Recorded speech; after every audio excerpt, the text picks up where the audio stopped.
Hello everyone, welcome. If you're new here, I'm Michelle, the Brave Homeschooling Mama. Today I'm going to talk to you about how I choose curriculum for my children with special needs for our homeschooling.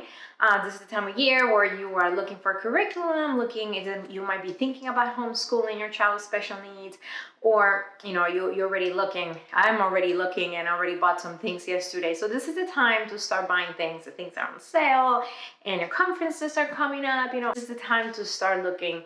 So I'm just going to share with you a little bit of my thought process that I go through when I choose curriculum for my children. So both my children have, special needs, and they both have very different needs. I have a elementary kid, he's 9, and he has autism, and I have a 16-year-old who has learning disabilities and ADHD, and she's going to be going to the 12th grade.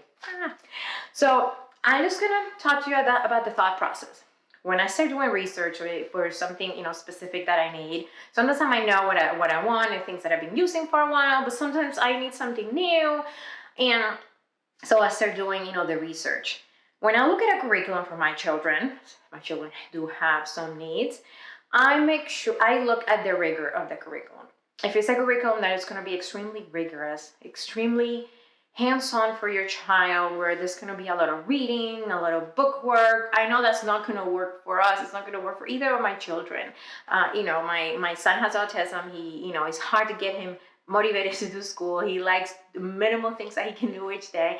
And my daughter, she also gets mentally fatigued. So we cannot be doing schoolwork for long periods of time, so we cannot pick something that is rigorous. So I look for something. When I look at it, if it's rigorous, you can tell by the way it's written, the way the lessons are formatted, the amount of reading that you have to do. You're gonna know if it's a rigorous curriculum or not. So you have to make that decision. For me, I look at the rigor. How much involvement is this child going to have to do? How much mental effort? How much work are they going to have to do? I also, when I start looking at curriculum, when you have a child with special needs, they might not be on grade level, and that's okay. So, but I look at different levels. I don't, if my child is he's 9 and he's in going to 4th grade, I don't just look at 4th grade things. I might go a little bit lower in some areas to see things that we're working on, even, also for my high schooler. So I look at where my child is developmentally, where their needs are, and that's what I look for. Worry about, what the grade level is. I just concentrate on their needs, where they are developmentally, and look at things that I know they need to work on.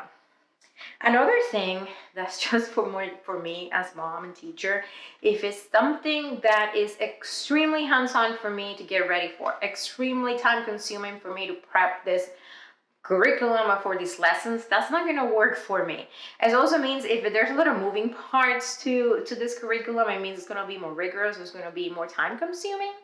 So because I've been looking for writing for my son, and I look at so many things. And there's some things where I have to print, I'm looking and I have to print all this big packet of stuff, and then I have to cut, and that's just too much, or too many things to get ready for one lesson. So I look and I looked and I look, and I saw something that is simple, short lessons, and I'm able to, it's gonna work, better for us. So these are some of the things that I look for when I'm looking a curriculum: how rigorous it is, how much teacher intensive it's going to be, or how much preparation it's going to need. And, if it takes a lot of preparation, it might take a lot of time to implement. So for me personally, that doesn't work. So I need something kind of more open and go, short lessons to the point for my children, because they get mentally fatigued. They have a shorter attention span, so they need something that we're just going to get done, and then we are going to, work through it. So these are the things that I do to look for when I'm looking at my thought process, the things that I do when I'm looking for curriculum for my children with special needs. So if you have any questions about any curriculum and what kind of things to look for when you have a special need, a child with special needs, just let me know. Post them below the questions, and I'll try to help you.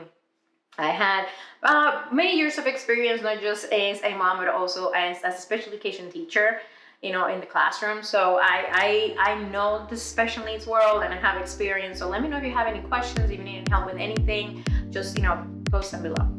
So thank you so much for watching, and I'll see you all in my next video.